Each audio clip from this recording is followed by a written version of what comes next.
Yo, what's up? Welcome to Kind of Funny Games Daily for Thursday, April 25th, 2024. I'm one of your hosts, Blessing Adeoye Jr. Joining me is the LaCroix Poppy, Tim Bogan Geddes. Feeling real good, playing a lot of video games, watching a lot of cool stuff. What are you playing? What are you watching? Can't talk about too much of what I'm actually playing, but I'm having a good time doing it, Bless. I can tell you that. I mean, what I can say is, I've been saying this a lot recently, but I'm in love with my Steam Deck OLED. I love that for you. I bitched about this before, and I'm going to bitch about it again. I just can't get over the button placement, and I don't know how I feel like I'm the only person in the world. Is it the size of the buttons, problem. or is it the fact that the buttons are falling off the controller? Yeah, it's that. The size of the button's totally fine with. The size of the D-pad, all of it, good. It's the placement. Yeah. Because I feel like where the analog sticks are and the D-pad is, like, let's just talk about just the left side of the Steam Deck, okay?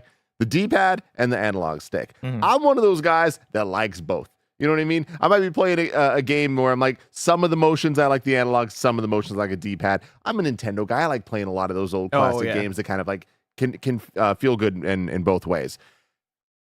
Why does my thumb have to stretch? It feels like I have to do a cross-country journey to get to the analog stick. I feel you. You know? It just has a lot going on it because they have to fit in like those touch pads on both sides too. Which I understand and I love those things, but I feel like those things are overly prioritized for what they are. I feel like the standard basic thing, the left thumbstick should be the most comfortable. Just that's where your thumb goes. When you hold something, that's where your thumb should be. Or if you're crazy, you want to make the choice. It won't be the analog. It'll be the D-pad. Cool. Yeah.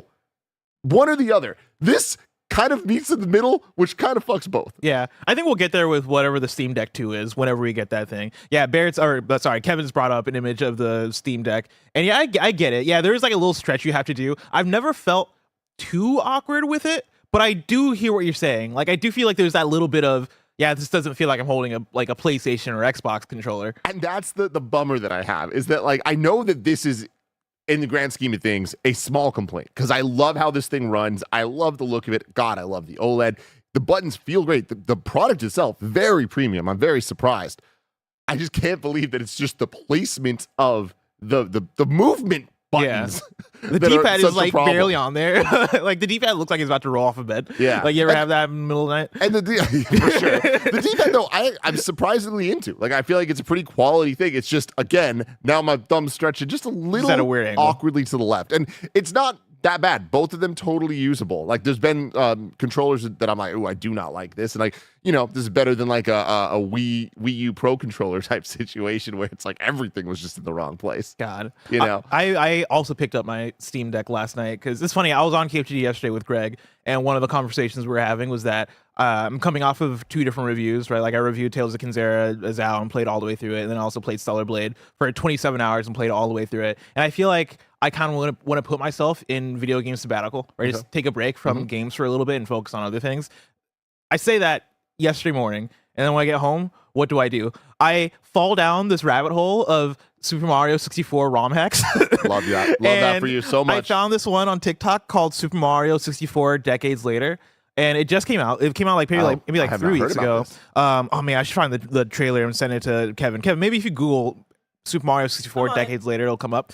But basically, somebody recreated Mario 64 from memory with also just the concept of, all right, what would it look like if Peach remodeled the castle and you remodeled the levels? Ooh. And it's the same levels, but just like a little different. Yeah, decades later. Like, hey, things have moved on, things have changed. This idea. And I saw somebody streaming it on TikTok, and I was like, this looks really fucking cool. And so immediately I was like, fuck, I'm gonna yeah, I don't know which. I think this might have been one of the new levels they added. Or actually no, that's where like the game starts actually.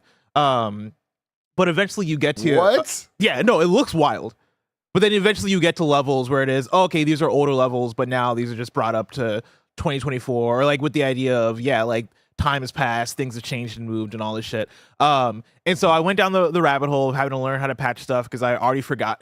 Yeah. It's like a relearning process because you never retain that memory, like those memories for some reason. So I'm like, all right, what's the software I have to use? Okay, I have to get the Mario 64 ROM, I had to get the patch, and then I had to like open up the program and do the whole thing. I then had to spend time on my PC figuring out why I couldn't run it on Project 64, and then I solved it, but it didn't have sound. And Yeah, I was like, it's you know always what? something. Good enough for me to at least try this on my Steam Deck now. And then I brought it over to my Steam Deck, and for whatever reason, I can boot up like the first title card, and then the game just doesn't do anything Oh, from okay, there. cool. It's on Battlefield, but it's just a little. It's a lot It's different. super expanded. Yeah. And, okay, Rainbow Cruise. Yeah, those are like the first time I Like, was look like, how I cool recognize this these looks. levels. It almost Yeah, reminds me of like Penny's Brick Breakaway. Oh, yeah, Yeah. the color scheme for sure. Oh, man. And then, Plus, I feel like in another world, me and you just play Mario 64 and variations of it. dude, And that's all we do. I've been thinking about that a lot recently, where I'm like, if I wasn't keeping up with every new game that was coming out, I think I would spend a substantial amount of time just playing Mario 64 ROM hacks. This morning I was looking up, watching videos of. You're probably very aware of it, because I'm pretty sure we talked about this, but there's Mario 64 Render 96. Oh my god, yeah. Which is the HD PC RTX, remaster baby. that somebody made. Yeah, that has the ray tracing, that has 60 FPS and all these things. 4K. And it's made to the look UI like has 4K. and it's made to look like the original render, like the promotional renders from Mario 64 from back in the day, and it looks so good. It's so good. It looks so good. It's like Nintendo. Like, that's what we want from you. Yeah. When you're remaking these games. And honestly, I'm at the point where I'm like, do I keep? Maybe I need to just stop asking Nintendo and just play those fucking games. I should just break the law. Allegedly. Allegedly. Because Render 96 looks so good. Have you ever played through a ROM hack of a game? Like the entirety of it? I booted up ROM hacks. I've never played all the way through a ROM hack. Back in the day, when the PSP was really popping off with emulation and all that, there was one of the first major ROM hacks there was like a complete game was called Super Demo World, and it was like a complete new game in the Super Mario World engine, and it changed my life as a kid. Like realizing that there's talent out there, that people that it could happen, and that it could be that good, because it really felt like, all right, let's take Mario World, which you've played a million times, but let's reinvent it and make it hard as hell, but not in the like Kaizu challenging way of like, this is bullshit, just in a way of like, hey, let's push this further than Nintendo ever actually would. Yeah. And it also came at such a time that there weren't 2D Mario games coming out. Like Mario World happened, and then Yoshi's Island, which is, debatable, but at the end of the day, it's not a Mario game like that. But then you go into the 3D era, and Nintendo stops making the 2D Marios for a little bit. But even then, the 3D era, there was only, for so long, there was only 64 and Sunshine. Yeah. Like, we went from having like Mario 2, 3, World, just bam, bam, bam, Yeah, bam. we had Mario Lands. But Mario Advance, right? No. Was Mario Land before 64? Holy shit. Oh, yeah. All the Mario. I mean, Oh, Mario, yeah, I there's guess only so. 2 Mario Lands, because then 3 ended up being Wario. But yeah. Mario Land 1 and 2 both came out like before Yoshi's Island was even out. And then time is so weird. Oh yeah. It's wild. And then all the Mario Advance games, those were just ports of Mario 2, 3, Yoshi's That's Island true, and World. So this came at a stretch that I was like, I get unlimited 2D Mario that feels this And now we have good. Mario Maker. I know. It's which is the best of all worlds. Totally, man. That's cool. But I did that yesterday, and then I also booted up New Vegas again, and finally got past this quest that I was just stuck on in New Vegas. And I hit a point in that game where I came to like my first moment of, oh man, this is a video game right here. Like it was like the end of a major quest. There's an event that happens, and I'm like, and I was streaming it, so if people were watching my stream, they know what I'm talking about. But it's like, holy shit, this is fucking cool. Hell and yeah. I'm so fascinated on where we take the TV show. We got to do the spoiler cast at some point and like talk about season 2, because I'm like, dude, playing the Fallout games, you remember how much wacky shit and just weird, insane shit happens in the video game, and like Fallout season 1 only scratches the surface of what's potentially possible. And like season 1 again, very good and like has a lot of crazy shit anyway. But man, Fallout. This is a spoiler for anything. Fallout has aliens. And like it's a thing that I forget about sometimes. But like Fallout 3 had a DLC. I forget what the DLC was called. It's like something Zeta, where like aliens come into play. And is that like canon to the interesting? Yeah. And like it's a thing that you're watching the TV show. I can't imagine people watching the TV show getting to maybe season 5 or some shit and aliens show up and you're like, what the fuck? Like that's just a thing. Mothership Zeta, man. Thank you, chat. Like, Fallout's awesome. It's great. I'm happy to be back. Yeah. But also, Tim, I'm happy to talk to you about video games. Today's stories include a Paper Mario 1000-Year Door preview, Stellar Blade gets a new game plus, and more, because this is Kind of Funny Games Daily. Each and every weekday, we run you through the nerdy news you need to know about live on YouTube, Twitch, and on podcast services around the globe. If you love what we do, support us with the Kind of Funny membership on Patreon or on YouTube to get all of our shows ad-free, watch us record them live, and get a daily exclusive show. For a chance to be a part of the show, submit your thoughts and opinions as YouTube Super Chats as we go. Housekeeping for you. Game Showdown has been canceled for this week. We'll be back next week. Next week on Friday for the Season 1 premiere. We just had to take a little bit more time. Sorry, Season 2 premiere. Yeah.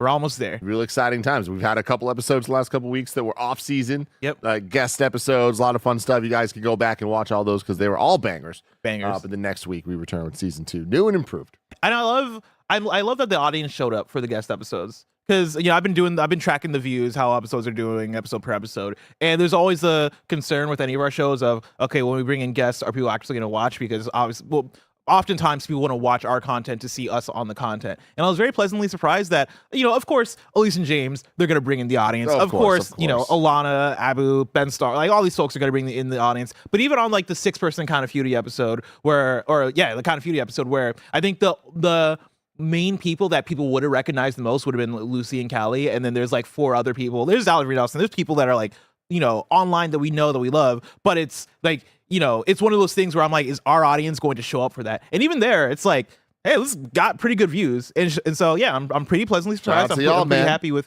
y'all showing up and loving on the show. But yeah, we'll be back next week, Season 2 premiere. Thank you to our Patreon producers, Carl Jacobs, Kieran Hovasapien, and Delaney Twining. Today we're brought to you by the Kind of Funny membership, but we'll tell you about that later. For now, let's begin with what is, and forever will be, the Roper Report. It's time for some news. We have 6 stories today. A baker's dozen! Woo! Damn, Kevin's hyped up. Starting with our number 1. Paper Mario: The Thousand-Year Door preview roundup.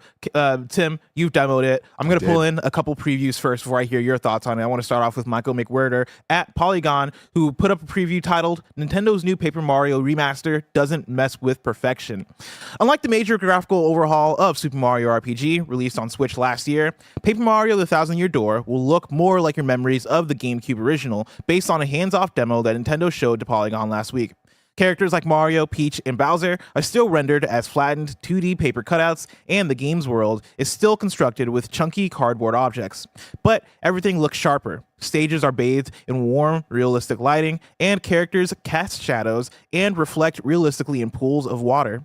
There's updated music as well, along with streamlined controls and menus. That's all well and good for Switch players, but fans of the GameCube original also get a few new toys to play with. In a new addition to Paper Mario: The Thousand-Year Door on Switch, she'll also offer gameplay hints and guidance. And this is referencing a character. I jumped forward, but there's a character that will offer hints and guidance on what to do next when outside of battles. In another quality of life update, a new partner ring pop-up will make it easier to swap between partners on the fly with a single button press, eliminating the need to dive into game menus. The game will also add another new feature called the Battle Master, a Toad martial arts whiz who players can visit to practice moves and try out badges without needing to be in a battle. There's at least one new badge too, the Nostalgic Tunes badge, which players can equip to hear the original background music from the GameCube version. I'm going to stop the Polygon preview there, but I want to hop into this IGN preview real quick from Adam Bankhurst. He writes, before I dive too deep into what's new with this Paper Mario: The Thousand-Year Door remake, we have to discuss the visuals because they are simply stunning. The art style of the original is still memorable for how it feels like a pop-up book come to life. But this new remake adds so many flourishes and touches to make it truly look like a modern game that I can't wait to get lost in on my OLED Switch. Tim, you've gotten to preview Super Mario or Paper Mario: The Thousand-Year Door. What are your thoughts so far? I mean, let's just be real. This is the best Paper Mario game. It is debatably the best Mario RPG. People kind of waver between Super Mario RPG and Thousand-Year Door. Now, what's interesting about that, we just got an amazing remake of Super Mario RPG less than a year ago. So we are eaten out here. And I feel like the we is so many people. It's people that have played these games back in the day. It's people that have played these games many times over the years. And it's also people that have heard about these games being great, but never really gave them the chance for whatever reason. I love that Nintendo is giving a second life to some of these games. I am absolutely shocked that both of these projects exist. And having played Mario RPG, I know how much love and care is put into them or can be put into them. And I am very pleased to report that so far that same amount of love is being put into Thousand Year Door. And what's interesting about that is it almost feels like less love needs to be put into this one because the art style and direction of this game is second to none. And they are running with it. It looks stunning, Bless. It is so beautiful. And what I love about Thousand Year Door's art direction is it takes the concept of the Paper Mario world and it doesn't go too far into the everything has to be paper. We're playing with the rules of paper. I feel like some of the later like Sticker Star and Color Splash and even Origami King particularly leans a little too far into it not just being an art style, but it kind of dictating the gameplay. And I feel like Thousand Year Door is the right balance of it's more flourishes and it's more like fun animation transitions and little cute, quirky events that happen as opposed to being like the dictating thing for like why things are happening. And the story is just super fun. The characters are awesome. There's actual characters. Like that's something that we need to talk about because a lot of the new Paper Mario games, they just have dudes. Yeah, these are just NPCs. They're just NPCs. You know what I mean? And it's like, but my boy Coop though, you know, he's out here. He's looking for his dad. His dad's been gone for a long time. Where is he? Is he dead? We keep coming up across a bunch of dry bone bones. Yeah, and we're like, Dad, is that you, father? Is that you? You know what I mean? Is that real? Is that happening? That is real. That is real. God, there's a lot going on, man. But no, this game is beautiful, and I think that the new lighting system has so much to say for that. Where you can see it here, even in the gameplay we're seeing, like the lights shining through the castle windows, the way it just kind of like allows the layers of all the paper to really be seen. Yeah, it's kind of perfection, man. Like I'm obsessed with the look of this game. Similarly to how obsessed I was with Mario RPG. When we first saw that game, I was like, the remake looks a little too clean. It looks a little too just like dialed in, whereas like Mario RPG had such a vibe to it. Then once I got my hands on it and played it, I'll never forget walking up to you and Andy being like, yo, look at this shit on the OLED. Nintendo is leaning in to the color vibrancy that they have right now with their Switch hardware. And this game is a lot brighter than the original. There's a lot more just pop of the colors. And with the lighting system, it's like they're just showing off at this point. That's all the visual stuff. I want to talk about the combat for a second because I know you are not too familiar with the Paper Mario games. Well, I played Paper Mario 64. Okay, I don't know how much different Thousand Year Door is. Gotcha. Combat-wise. It takes it. I would say that Thousand Year Door is, I mean, it's the best Paper Mario for a reason. It takes everything you love about any of the other Paper Mario games and kind of just turns it up and just enhances it. And I think the battle system is a great example of that. Thousand Year Door works with a system where every battle is on a theater stage. And you are facing off against the different enemies. It's very classic Mario RPG type battle system where it's very active. You want to, when you use your jump attack, you have to hit A when you land on the enemy to get bonus damage. Or here with your hammer, you have to hold the analog stick back until the red star goes and you let it go. You get double damage, things like that. Or not double, but more damage there. And there's an extra feature here, though, that there's an audience watching you. The more stylish you are and the better you land your combos and actually hit those extra moves, more and more audience members are going to pile in and they're going to get more excited and like, cheer you on as you're going. And it just adds like a fun little level to it all. Visually, it looks great, but then also they might throw items at you to help you if you're doing really well, or it's like, you know, they'll give you like power-ups or whatever. But also, there's a lot of these like fun little moments where the audience might be bad guys and they'll start throwing tomatoes damage at you. Oh, you know what okay. I mean? And you need to like they'll throw something at you and you need to similarly when it hits you, hit the A button to dodge it. Or else you get damaged. So it's like there's just like a lot of like fun little things happening, and sometimes they'll get involved and jump on stage and like a shy guy will pop up and like run backstage and pull down pull on one of the ropes of that's holding the theater together, and like a light will fall, and it's like it's either gonna fall on you or your enemy. That's and it's awesome. like there's just like a lot of these fun little. What was that? Can you rewind like 2 seconds to that dialogue choice? Because it said maybe just a quick sniff. I need to know what that's about. I need to know the context. My boy's out here sniffing, man. You know, he's doing did stuff. Did you read that? He wants to smell the bottom of his feet. Oh, yeah. Interesting. Yeah, get on there. Interesting. But it's so far so damn good, man. Loving everything that I'm seeing now. now that I've like my glowing positivity's out of the way, and no, it's not bad. Nothing's bad. Because here's the thing, I would recommend people play this game. Like even just from what I've seen, it's like I know this game, I know what this game is, and it seems like Nintendo is trying to address problems like similar to what we've seen in the last couple of Nintendo remakes, where if there are in Wind Waker HD, it's like, hey, we understand that a lot of the sailing stuff can be a little bit much. They came up with ways to try to remedy that a little bit. This game seems to be doing, the Nintendo saying at least, for the backtracking towards the latter half of the game. There's some issues here. They're saying that there's going to be solutions. They didn't tell us what they were, but we'll see there. But couple things. Mm-hmm. The original game was 60 frames per second. This game is 30 frames. Oh. You know? Have I noticed it really affecting anything?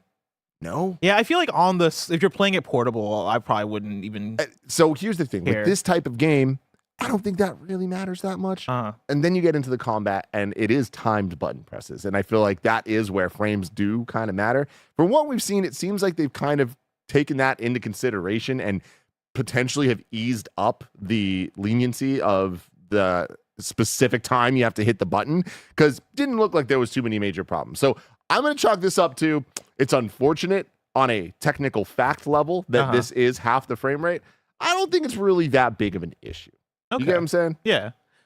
My question, you know, Mario, you mentioned that Paper Mario Thousand Year Door is the best Mario RPG, right? With the other one in contention being Super Mario RPG. With both these being out, right, by the time we get to the release date of Paper Mario, is there a reason why you would recommend one over the other? Like, is there any reason why somebody should play Mario RPG, for example, over Paper Mario Thousand Year Door? Or are you the kind of person that's like, just play Paper Mario?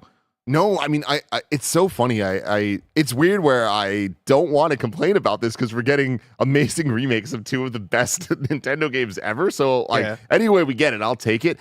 I do wish they weren't really so close to each other. Like, already I'm like, oh man, I just invested in Mario RPG not too long ago, and a lot of the humor, it's different, but it is similar in the sense that there is a outrageous cast of characters that's very charming and very funny, and a lot of the point of the game is the offhand comments they make and just weird things going on in a world that is familiar to Mario for sure, but also unlike anything Mario's ever seen before. Like this, the little hub world that we're seeing here is called Rogueport, and it's this little like dock essentially, like where like boats go and like leave all these like rogue like creatures and like all these like dudes that are kind of shady, and like there's like graffiti all around, and like there's like broken windows, and like it's just kind of different than anything we've really seen in the Mushroom Kingdom before, and just it's fun to see them kind of like stretch a little bit and get a little bit weirder with the Mario lore and world. And Mario RPG does a similar thing, but it leans more into the Square side of stuff because that was made by Square, whereas this, the difference between the vibes of Paper Mario and Mario RPG are very hard to explain. Yeah. Because describing both of them, it sounds like I'm describing the same game, but there is distinct differences. So I would say look at both of them and try to decide which one speaks more to you. Yeah. I would say that on a top level, Mario RPG is a bit more, the comedy's more focused on animation, and it's a little bit more Looney Tunes, like slapstick, like physical humor, whereas Paper Mario is a bit more like written jokes type humor. Okay. You know? Okay. I can vibe with that. I will say, yeah, Mario RPG, I played maybe like 4 to 5 hours when that came out. And I think you talking about like them releasing so close to each other. I think that's the main reason why I didn't see it all the way through, because I could feel that, one, I wasn't fully in the mood for Mario RPG at that time, but then also I was like, well, Paper Mario Thousand Year Door is about to come out. Like I'm more interested in Thousand Year Door just because I've heard people hype it up so much, and I've just heard more about it. And you even look at the gameplay and it looks more lively. It looks like it has so much personality. And I think it is like the memes I've seen online, right? I've seen so many people reference jokes made in Paper Mario Thousand Year Door in ways that I've not seen as much for Mario RPG. And I think it is just like, yeah, that like slight difference of how they tackle their humor. I almost feel like Mario RPG is a bit more like dry. I think slapstick might be more the way to put it, but Paper Mario is almost like down a clown. It is. I mean, it plays with characters that we're familiar with just in funny ways. Like, let me give you 2 examples. Peach and Bowser. Peach's whole thing in this is that there's a computer that is falling in love with her. That's awesome. And she's just kind of dealing with it. She's like, what the fuck? This is weird. And like, that's weird as hell, but it's funny and it works. Bowser's whole thing is like, wait a minute, someone else kidnapped Peach? I'm not okay with this. No. That's awesome. And so he's just pissed off and like trying to like save her essentially because he's just like, fuck that. That's great. You know what I mean? Like, that's all we kind of need as a premise for this. So, so far, absolutely loving it. A funny thing too, I feel like a lot of people that have heard about this game and like maybe they're not sold. Did you enjoy South Park? Stick of Truth? Stick of Truth. I love South Park Stick of Truth. I think that there's a lot more similarities between these games. That's all I have to hear. Yeah. That's all I have to hear. Now, look, obviously very different types of humor. Is there sex in this? But it is, you know, a comedic RPG, and even just like the way you're kind of walking around the world and the layers of like the kind of paper look to it all. There's a lot of similarities. So if you enjoyed that, I feel like this one might be for you, even if you played Mario RPG and you're like, I don't love it that much. I would also say that Mario RPG does tend more towards the square side of things, the JRPG side of things, just a little bit more than this one does. But yeah, it's awesome. Of course, I got to talk about the music. It is an area that so far I'm not disappointed.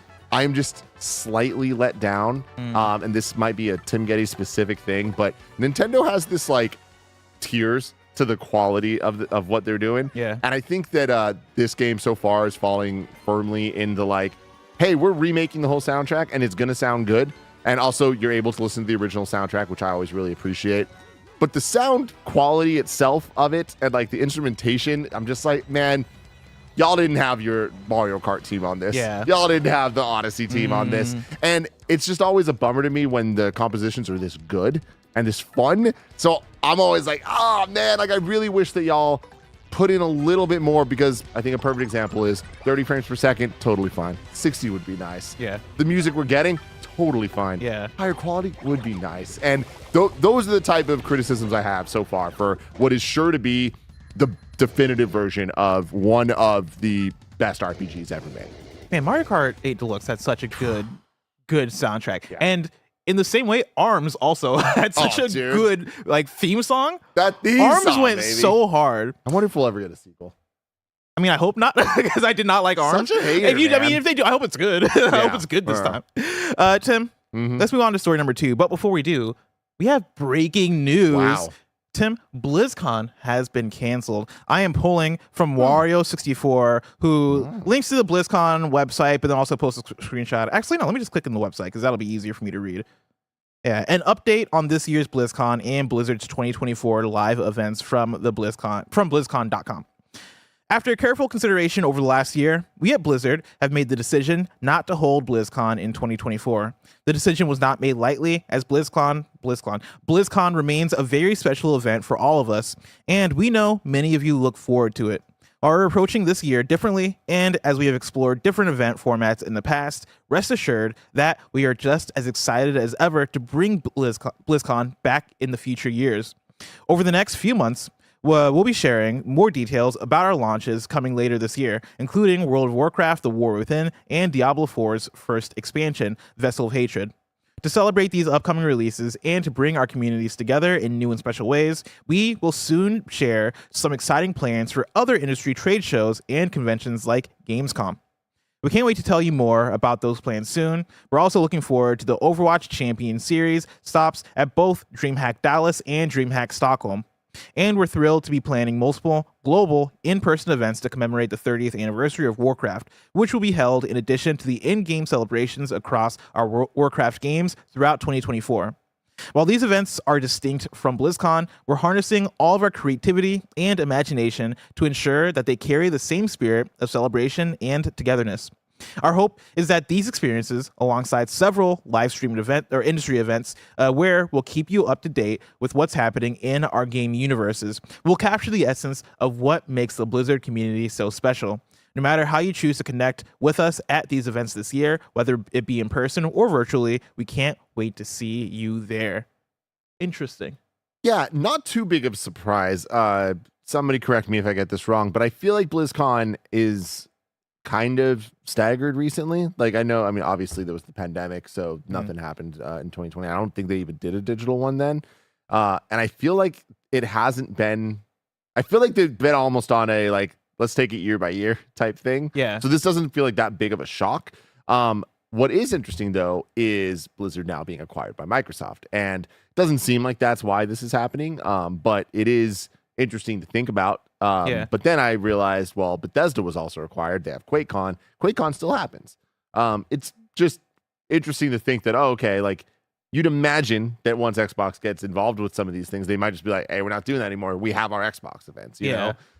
But that seems to not be the case so far, at least. And I think, part of that is that Xbox is so huge, right? You have so many studios that it probably is very hard to try and fit all that stuff into an Xbox showcase. Like, it might still benefit them to have these different events that are very specific to these brands that they have, whether it be Blizzard or whether it be Quake with Bethesda and all this stuff. Yeah, I'm with you that as I started reading this article, I was like, oh, I wonder if this is like an Xbox acquisition thing of, oh yeah, we don't need BlizzCon anymore. But then you get to the part where they say that they're doing future events. And so I don't think that's it. I think to what you're saying about like it feeling staggered recently, I think, whenever I think of BlizzCon nowadays, I always go back to when they announced, was it Diablo Immortal? Yeah, the mobile game, and how upset people were about that. And to some extent, yeah, like you should probably listen to your audience. You should probably be careful about how you tease things. And then also, like, do people want the Diablo mobile game? Probably not. But I think another big factor to that is that they just didn't have anything to talk about when it came to Diablo, or bigger news when it came to Diablo, right? And so when you get there, you get to BlizzCon. What are the expectations for BlizzCon? I think BlizzCon has huge expectations when it comes to,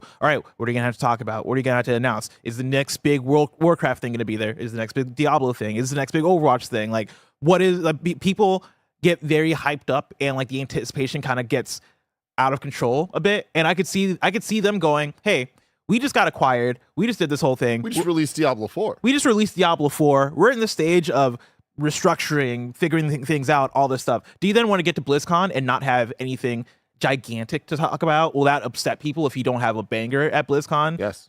Yeah, like let's just wait until next year, or like let's not have BlizzCon until we know that it's going to be a banger, and do it that way as opposed to forcing it every year and people getting upset half the time. I'm right there with you. In terms of the big announcements and stuff, I wonder if that's going to happen, or if there's going to be a reframing to them of these events becoming a bit more community driven, even more than they already were, and trying to change the focus from expect announcements to don't expect announcements, expect community stuff, because the announcements are going to be made at the Xbox Game Showcase or somewhere else. I don't know. To your point, Xbox has so much going on that it seems impossible for them to talk about everything just in their May or their June showcase that they're going to do. And we've seen over the last couple of years, Bethesda had a conference every year when they were their own thing, and they didn't until they had Fallout to talk about. So they did a press conference, and they had one every year since then. And then Xbox acquires them. We're seeing a little bit of difference of how they're handling it. It was just last year, right, that we got the Xbox showcase leading directly into not a Bethesda showcase, the but a Starfield thing. So I wonder what we're going to get this year, right? Like they've already said they're doing an Xbox showcase, but no word on a Bethesda thing, right? Like no word on a Blizzard thing. Yeah. Like, I mean, I don't think we get that. Me neither. I think if we don't have a Bethesda showcase this year, Bethesda specific thing this year, it's going to be very telling of how they go about it going forward. Because I think if they don't have this year, I don't think we get a Bethesda specific direct ever again. I think they treat it as individual banger games. Like when we have an individual banger title, we'll have that. Or, I mean, if say BlizzCon, they have the discussion with BlizzCon and go, actually, yeah, like we want to make this more encompassing of Xbox. We want to have this represent Xbox a bit more. You do the Xbox game showcase, and then after that, you follow that up with the Blizzard showcase one year. Maybe the year after, it's Bethesda. And then maybe another year, it's Activision or whatever. Yeah, very fascinating to see how they do it. I try to find the amount of studios Xbox owns now, and I couldn't find an accurate number. Like the first thing that popped up was like 23, but I think that was way before. That might have been before Bethesda. Activision. Yeah, it was definitely before Activision. It's like, how many do you have now? Yeah, I'm pretty sure Xbox probably doubles the amount that PlayStation has. Oh, right? Yeah, easily. Yeah, easily doubles PlayStation. Yeah, and so like, how do you package that stuff up? I mean, I would imagine you keep a lot of these cons and that's the thing. The hyper specific specific things, like even thinking about what the Bethesda showcase has been, right? Like every single year, even when they had the bangers, like let's just treat it as like one of their better years. And I'm mixing and matching a little bit here, but it's like they'll have the Fallout 4, but they'll also have a Doom. You know, Yeah. it's like there's two big things that are to potentially the same groups, but also to different groups. But then in between, it's like, here's the update on Elder Scrolls Online. Yeah. Here's the update on mobile things we're doing, VR things we're doing. The 2015 Bethesda showcase is still one of my favorite showcases, because that was, here's a big presentation on Fallout 4. Here's Doom in the gameplay. Here's Dishonored 2. Fallout Shelter. And that was a single showcase. All of that is not part of Xbox. Yeah, I know. And so to like have that, and then also talk about the Halos of the world and talk about Gears of the world. Oh, but also we need to figure out where to put Call of Duty, right? And Call of Duty, probably its own event. Like that's probably not going to be a thing you package in. And it's interesting too, because like to your point, it's like certain projects have like they can be in different places, but like Indiana Jones feels at home at the Xbox showcase. You know what I mean? Yeah. A Wolfenstein, if they were to announce one, that feels at home at the Xbox showcase. A World of Warcraft doesn't. Could Not yet. That change though? I feel like it wasn't like that a few years ago with Bethesda, right? Like the idea of, oh man, Xbox showcase is happening. We could see Doom. We could see these things like be presented as Xbox. I think it's taken a little bit for us to get there, and I think we're finally getting to that point. Yeah. In the next, let's say, 3 to 4 years, are we gonna get to that point with Blizzard and Activision? I don't know if it's like the right move, though. I mean, I do think it's the right move, and I've been saying this. I think the quicker they can just get to where Xbox and here's our studios, I think it's going to benefit them and their games in their pipeline.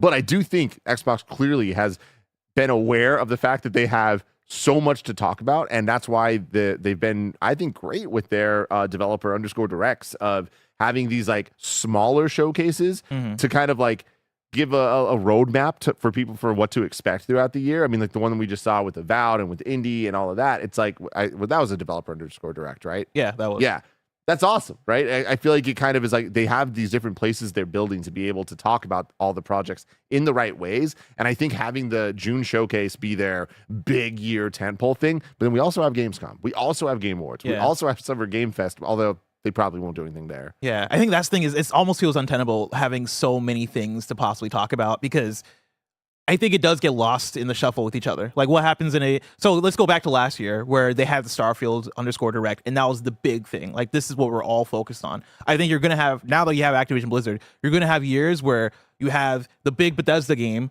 but then also we have a big Blizzard thing to talk about. I mean, and Call of Duty comes out every single year. Like, and then also maybe you have a new Halo. Like there's so many big things. And I don't think you still have all the rest of your things to talk about as well and promote. I think that's where you get into the advantage of, hey, if we keep these things separate, like let's attach Xbox. Let's let people know that this is Xbox, but let's keep Blizzard as an iconic Xbox brand, right? Let's keep Bethesda as an iconic thing. And I think the place we might disagree is like, I almost think you can spread those out through the year where you have the Blizzard showcase, you have the Xbox Game Studios, and you have to figure out the branding of like how do you figure out that versus what Bethesda is when Bethesda is technically an Xbox Game Studio, right? But like you then have a Bethesda showcase happen separately. That way your audience can follow like what's going on, and you're able to give those big games their big moments and not have things battle each other in the same stage. I think that's going to be a challenge for them. It definitely is. I mean, the Call of Duty of it all, I think, is going to be so fascinating because I feel like we've seen...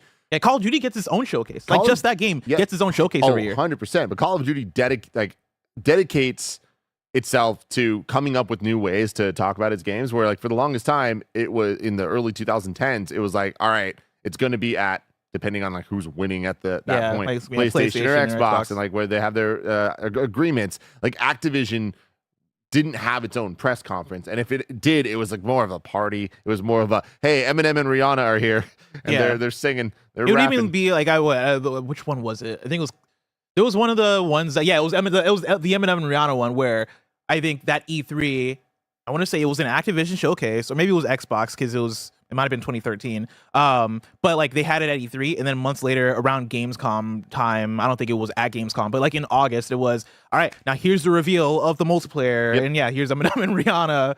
And here's the dog. Is, and we're talking in a pre-Warzone era, but like Call of Duty kind of created its own marketing beats surrounding E3 time, where it's like, here's multiplayer, here's single player. And it's like they've had their own cadence that I think that they've refined over the years. I feel like with where Call of Duty is now, adding Warzone, adding just everything, adding the Xbox element, I'm so interested in like what the pipeline roadmap is going to look like.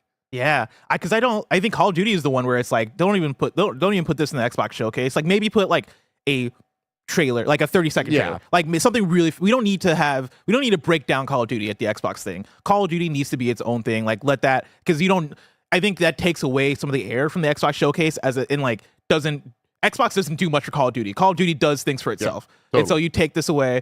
I would even say the same for like Blizzard's main stuff. If we ever get to an Overwatch 3 or if we, like Warcraft type shit, right? How much does that add to an Xbox showcase, and how much does an Xbox showcase add to that stuff? I don't know if it's that much, right? Like let's take that, let's put it in its own bucket. I think Indiana Jones is probably the prime example of that. Game is being developed by a Bethesda studio, right? That's coming from Machine Games. I think a Xbox showcase does benefit it, and I think I think that works the other way around too, where it benefits an Xbox showcase as well. Yep. And so I think we're getting to that point with those games. But yeah, I think the picking and choosing of how do we bucket these things, how do we market these things is going to be really interesting as we go forward. Totally. Tim, before we go forward to story number 2, I want to tell you about patreon.com/kindafunny and youtube.com/kindafunnygames, where you can go and get the Kinda Funny membership, which allows you to get shows ad-free. Speaking of ads, let us tell you about our sponsors. Kinda Funny turns 9 years old today. We could have made it 9 days without your support. That's why 2024 is all about doubling down on our shows and making it simpler than ever for you to get the most out of our content. Our revamped Kinda Funny membership is your one-stop shop for all our amazing content, which now includes on a weekly basis the Kinda Funny podcast, In Review, the Kinda Funny Games Cast, P.S. I Love You XOXO, the Kinda Funny Xcast, the brand new series Kinda Funny Game Showdown.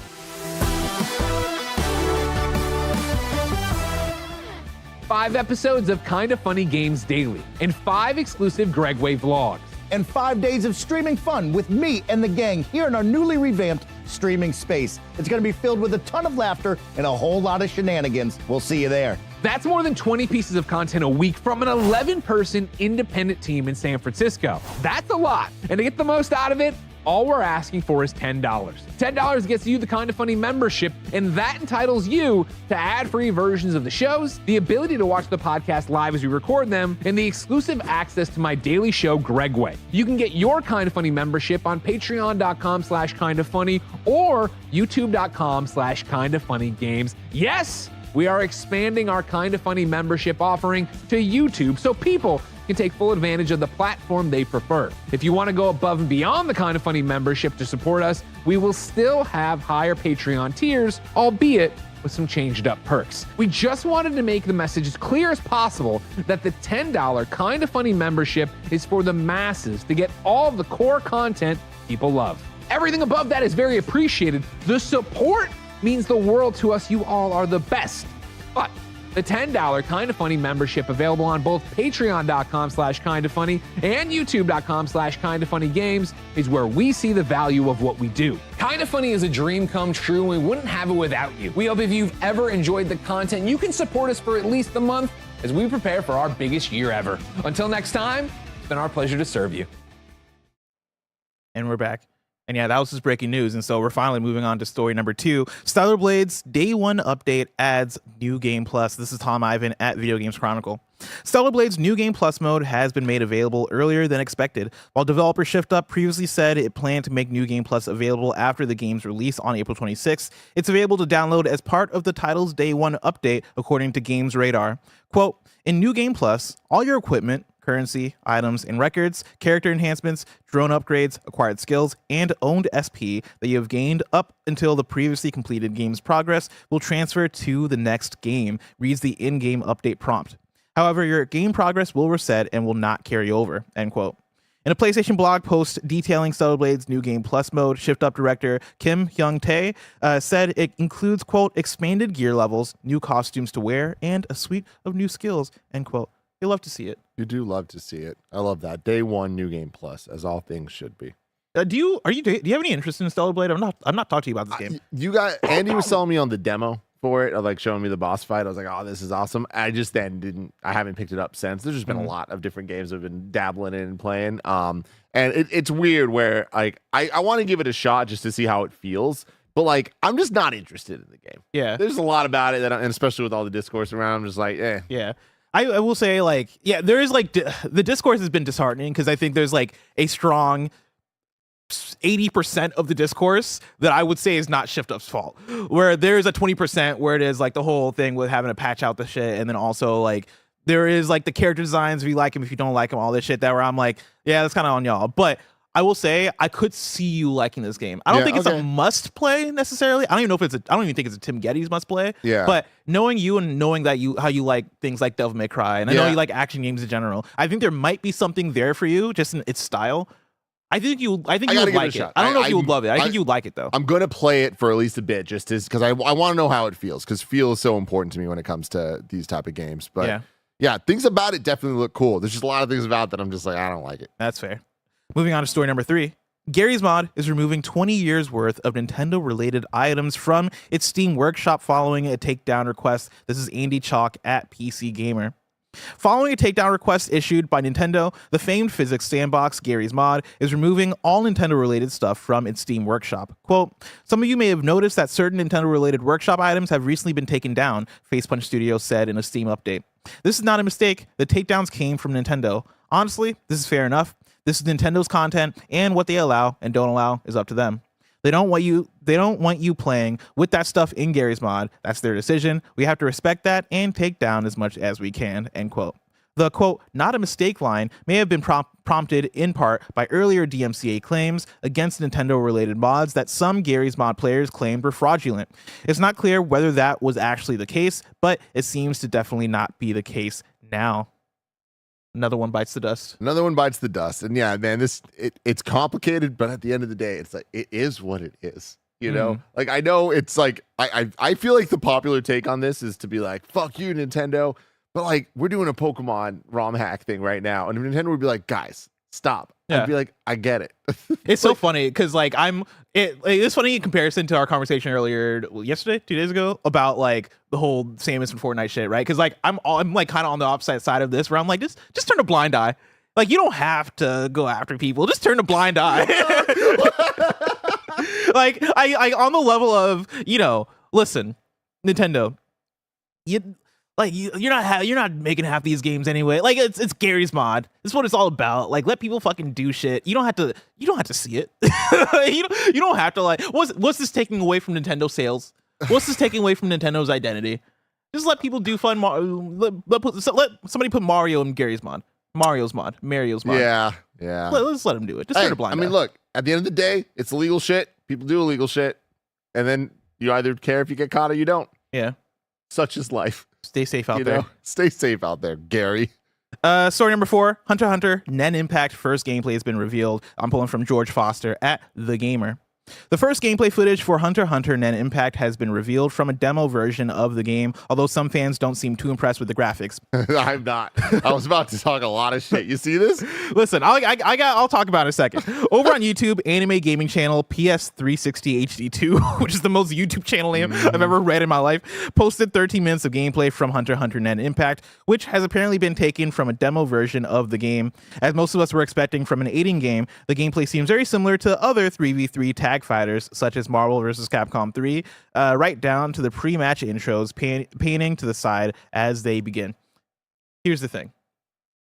I think what we got here is the best we were ever going to get from Hunter x Hunter 2D fighting game being developed by aiding. Like, would it be great if it looked like Dragon Ball FighterZ? Yes. Yeah. But like, it's not being developed by Arc. Yeah. And yeah, like this could be so much worse. This could have been the Arena Fighter. Okay, you're right. It could be worse. It could be better. I don't. But I think in the realistic world that we live in, I don't think it could be better. Yeah. I think that we just got to work with this. And I for one, I look at this and I'm like, yeah, I'll play this for a solid maybe 3 days, maybe more if I get friends that are into it. Hunter x Hunter is dope. Yeah. I will say Hunter x Hunter is one of those franchises that you could maybe give to an Arc System Works. I understand that it's not Dragon Ball in terms of popularity, but it is very popular. Yeah. So many people really, really like Hunter x Hunter. Like, it has a ravenous fan base. And I think if Arc Sys were to make a Hunter x Hunter game that was in the vein of Dragon Ball FighterZ, it would sell. It wouldn't sell as much as Dragon Ball FighterZ, but it would definitely sell. It would sell millions. Millions. Yeah, but I think it would be the coming together of Arcs fans and Hunter x Hunter fans. Yeah, I think most people would be the Arc fans that are buying it. But I think when I say millions, so I'm saying like 2 million. A Jurassic Park game. That's not a good example. Like a Seinfeld fighting game would also sell millions. No, well, there's the crossover. Arc fans, there's man. a crossover between fighting game fans and Hunter x Hunter fans. Okay, yeah, that's fair. That is. I'm fair. sure there's a crossover between Seinfeld fans too and fighting game fans. But yeah, I'll play this. I think it looks fun enough. It's good enough for me. It's better than I thought we were going to get. Looking at this honestly seems like one of those like flash mods of like Tatsunoko versus Capcom on the Wii, but just running on an emulator, so it's a slightly higher res, and they just like put different assets in. Listen, when you're starving, you take a cracker. We're not starving as fighting game fans, but now. As somebody who likes Hunter x Hunter and also would love a game that is Hunter x Hunter. Like if this was Yu Hakusho, the way I'd be like, fuck it, this looks like Game of the Year for me. Like I get how and I know Hunter x Hunter and Yu Hakusho, same creator too, so I understand the hype. I understand like there are going to be people that show up to GameStop at midnight, pick this thing up, get home at 1 a.m. and they sit down with them and their homeboy Bobby and their other homeboy, I don't know, Jeff, and they start playing this and they spend the whole night playing this. Like people are going to devour this. Yeah. How long they devour it for, we'll see. But there are people that are fucking hyped. People are fucking. Story number 5. Outriders developer People Can Fly has canned Project Dagger. This is Chris Kerr at Game Developer. Outriders dev People Can Fly has canceled an upcoming action-adventure title codenamed Project Dagger following a reanalysis of its development plans. The decision to scrap the project will result in the studio writing off between PLN $68.3 million, which is $16.9 million, and $19.7 million. People Can Fly didn't share specifics when explaining why Project Dagger has been scrapped, but said its plans changed due to unsatisfactory results of the evaluation of the scope and commercial potential of the project after redefining the direction of the game's development. Project Dagger has struggled to take flight for a number of years. The title was initially slated to be co-developed and published by Take-Two Interactive, but that agreement was terminated in September 2022. At the time, People Can Fly CEO Sebastian Wojciechowski said the studio parted with Take-Two on good terms and strongly believed in Project Dagger's potential. At the stage, the game was still in pre-production and was in the process of being migrated from Unreal Engine 4 to Unreal Engine 5. Hard cut to November 2023, and there are more signs of upheaval. People Can Fly issued a statement explaining it would be redefining the direction of Project Dagger to address feedback obtained during an external evaluation. At the time, People Can Fly said that pivot would result in Project Dagger missing its 2025 to 2026 launch window. Now it looks like the title will never see the light of day. I didn't see what Kevin brought Kevin just brought up the People Can Fly logo, and I just think like shout out to Chris Kerr, Game Developer, for writing the line, Project Dagger has struggled to take flight for a number of years, referring to a People Can Fly game, which is just gold. Actually really I missed that. Good. Yeah, so look, this is potentially, I mean, this is sad, right? Because Outriders was a very fun game, and I think it is an example of success in a very difficult industry to find success for a game like that. That's just a video game, man. You know what I mean? sometimes people just want to make video games. They said that, and sometimes video games can just hit as a video game, and the people that are playing them are like, man, it's a video game. You know? And like I think that Outriders did that. So it's like I'm rooting for People Can Fly, and I want to see more success. So it's a bummer to hear that like this project they're working on, they're going to stop because it's just not working. Like you don't want to see those type of setbacks, especially where we're at right now, because if that wasn't working, what happens next? You know, my question is, what is Project Dagger? Like I read through all that, none of it says like what the game was. Did we just upcoming action adventure title? Is that all we know? All you need to know, man. It's a video game. They're making a video game. They want to make another video game. Yeah, but it is very concerning because if the project they've been working on is getting written off, sure they're gonna write off these millions of dollars. I don't know what that actually means for them. Yeah. But when are they going to start making money again? Because if they don't, how long are they going to exist? Yeah. Yeah, People Can Fly is an interesting one because I think they're working on like a lot of projects, if I remember correctly. And so, yeah, I wonder where this fell into their plans and like this game falling through. I wonder what that means for the rest of their plans. Like, was this a yeah, like this is gonna be another Outriders, and it sucks we're not gonna make it. But we got these 5 other games, or is this one where it's like, fuck, we're This was really the one. yeah, we were really relying on Project Dagger. But we'll have to wait and see what comes of it. But Tim, Project Dagger maybe has a possibility of being a big game. Yeah, but Dagger's so small though. Yeah, Dagger is really small. If I wanted something else small, say the tiniest news I need to know about, where would I go? You'd go to our last story, the Wii News channel, where we cover all the small news items that you need to know about. That's right. Story number 6 is Wii News. This first one comes from PlayStation. They say, today we announced that Community Game Help, a new enhancement for Game Help, is now available through our latest PS5. Kevin, are you a big fan of Game Help? Or is that just part of Wii News? Nah, I just wanted to do it. Fair enough. I like the blue smoke. That was pretty. With this update, users can now opt in to Community Game Help from the settings menu and contribute their gameplay for other players to watch, learn from, and rate. I feel like we're losing the plot here. Yeah. Because they're just is this not just YouTube? Is it not just but it's YouTube there, guides? though. It's right there. Like, I think this is cool. I think, but I feel like, is this not one of those things that people should get paid for also? Is this Well, not just guides writing or guides YouTubing? That's I mean, that's a whole other. They're creating an conversation. IGN within PlayStation. Somebody which has to. it's cool, but also like, I feel like at this point I just go to IGN or I just go to YouTube, type in how to find Yeah. the Blood Fang. But I mean, just when you're there, I don't want to have to do all that. How many times have I been fair. sitting there and I'm like, I'm just stuck here and like this isn't fun anymore. I just want to move on. I just need to know what to do to go. And I'm like, do I need to pull out my phone? I don't want to do all that. Here's my thing though, right? Because this is coming from the player. This is coming from the users, and they're uploading their things, and people are finding them and sharing and all this stuff.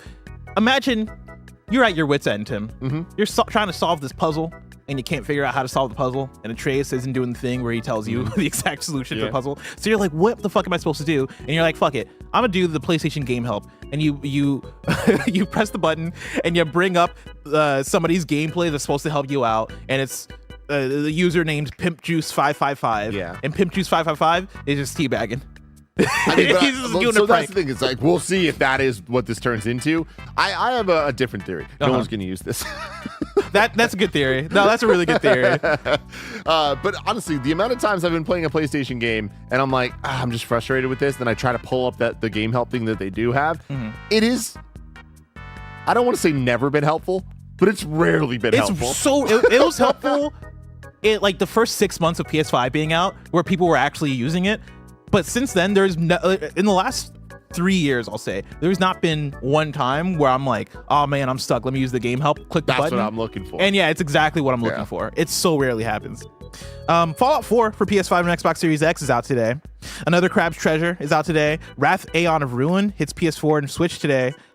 Lisfanga, the Time Shift Warrior, launches May 14th on Nintendo Switch, and this comes from Wario 64. Capcom is delisting Dark Void 0, and Flock on May 8th at 5:30 p.m. Pacific time, according to the Steam pages. And that's it. That's it, everyone. For Wii News. Before we get out of here, I want to pull in some super chats. Scorpion Brew writes in and says, Tim, I want to say thank you for recommending Prince of Persia. It was the first Metroidvania I actually completed. Hell yeah. Now I platinumed Tales of Kinzera in a day. In a day? That's awesome. Platinumed in a day. That's awesome. That's wild. Dude. I didn't know you could do that. Very cool. DJ Kento says, take a look at Super Mario Sunshine ROM hack, Super Mario Eclipse. I think it'd make Andy cry. Looks really fun though. Mario Eclipse is a dope ass name for a Sunshine mod. Yeah. They should make that name for a real Mario game. Go for it. Super Mario Eclipse. Rich Pelosi says, Tim, 1,000 Year Door make use of HD Rumble? Joy-Cons needed? ? I'm sure that it's going to. I don't actually know, but all Nintendo games do to some extent. I don't think it's going to be a game changer. Like it's a necessity, but I'm a Rumble boy. Bless. Yeah? I love HD. Because I was gonna say, I feel like Rich Pelosi is the only person that's writing in talking dude. about like, yo, are they using the HD Rumble on this thing? HD Rumble and all the DualSense haptic stuff, man. I'm obsessed with it. And when Rumble doesn't feel that good, it takes away my immersion from games. Like I really want good Rumble, and I do think Nintendo and PlayStation are like leagues ahead of everyone else right now. See, when it comes to this. Nintendo HD Rumble, I think is neat, but it's never struck me as that impressive. Whereas I still remember playing Returnal and like feeling the raindrops on my controller, and like that feeling like shit, there's actual rain in my controller. My thing is, whenever I went on my journey to find the perfect Switch Pro Joy-Cons, and that's really what made me realize, like, oh, playing Mario Kart, going over the coins, it's not the big ass over turtle, you're feeling the rain stuff, because that game's developed that way. That game's developed to be this big AAA thing. It's more just like the overtime chip damage of every single rumble feels better on the Switch. Okay. Like, every single little thing just feels good. Like in Metroid Prime, like when you're charging up the shot. Like I do like how that feels. The way it feels, it's like, oh, this is good. This is how it's supposed to be. And I would honestly say that the DualSense and any of the Joy-Cons or Pro Controller from Nintendo, anything with HD Rumble, they're on par. Like, I would say that they're equal. Wait, between PlayStation and Nintendo? Oh, yeah. Oh, man, I don't know if I'm there. Because the difference is PlayStation also has the haptic like feedback stuff too that Nintendo doesn't have. So like there's more things that it has. But in terms of just the Rumble, I would be so I feel what I see what you're saying there. I would be so down for Nintendo Switch 2 or whatever they call the next gen console to have like actual haptic feedback. I think if they had that, it'd be like, fuck, this is like I think that would like when you're talking about like the Mario Kart stuff, right? I can imagine Mario Odyssey 2 or whatever it is running around and feeling all the pitter patters of Mario. I mean, you do. You do kind of, yeah. I feel like you're not like if you were to do like an A/B test, I think you'll realize like how good the Nintendo ones actually are. Oh, I might like, try to go back. Even and, just pop in Odyssey, dude, and run around and like just spinning Cappy around. Like you feel exactly where things are supposed to be. Everyone jokes about the ice cubes. They're real, man. The ice cubes. Yeah, remember that 1-2 switch? Oh yeah. Oh, that was impressive. That is true. Dan Bruce Shirt says, "Can I get a shout out for my birthday? Stoked to try Paper Mario Thousand Year Door for the first time. Happy birthday, Dan!" Happy birthday, Dan. That's awesome. And man, I'm just so happy people are gonna get Paper Mario Thousand Year Door for the first time, and it's this version. Yeah. Oh, it's gonna be good. I can't wait. And then Guitar Hero Arrow writes in. I'm reading ahead to make sure this isn't spoilers. It's fine. Okay, Sephiroth's theme in Remake was titled One Winged Angel Rebirth. In Rebirth, it's One Winged Angel Reborn. Confirmed, Part 3's title, Final Fantasy VII Reborn? I'd be surprised, but hey, this is a good theory here. Yeah, so I like it that. does line up. So we'll Reborn. See. I like that. And then Joel Poots is a Kind of Funny member for the first time. Oh, you, welcome Joel. in. Thank you. That's it for your YouTube super chats. Before we get out of here, let's hop into You're Wrong to see what we got wrong as we got it wrong. And we only got one here from Len S, who says, hold on, let me close this pop-up.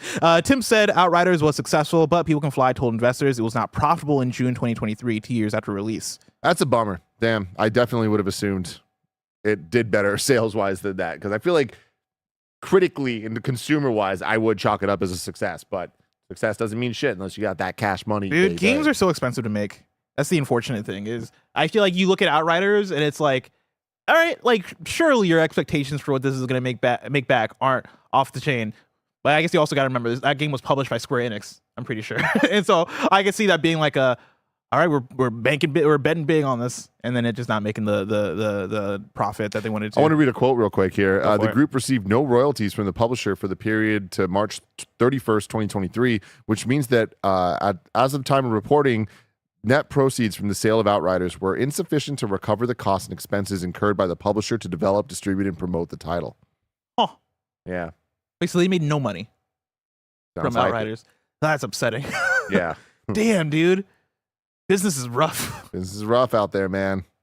Well, that's it for Kind of Funny Games Daily. Of course, each and every weekday, we run you through the nerdy news you need to know about live on YouTube, Twitch, and on podcast services around the globe. If you love what we do, support us with the Kind of Funny membership on Patreon or YouTube to get all of our shows ad-free, watch Score Them live, and get a daily exclusive show. Until next time, Game Daily.